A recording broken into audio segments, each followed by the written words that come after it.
شاهد بالفيديو كويتي بيعتدي على مصري بالضرب، ولكن حدثت المفاجأة قلبت الموازين.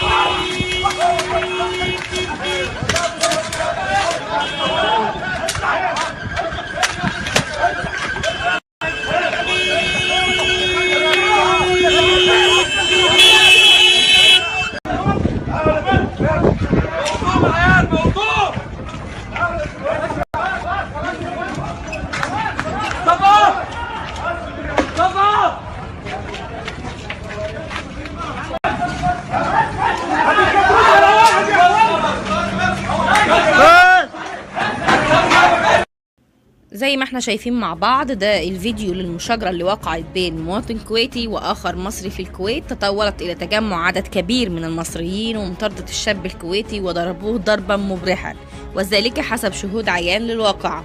وبيظهر المواطن الكويتي وهو بيحاول الاعتداء على شخص مصري في مكان مخصص لتجمع المصريين بالكويت، فقام المصري برد الاعتداء على المواطن الكويتي، ثم فوجئ بمساندة زملائه له وهاجموا الكويتي، ودار اشتباك كبير ما بين المصري وما بين الكويتي، وده أثار جدل وغضب ما بين الوافدين المصريين والكويتيين، وخاصة العلاقات بين المصريين العاملين في الكويت والمواطنين الكويتيين شهدت مؤخرا توترات متتالية.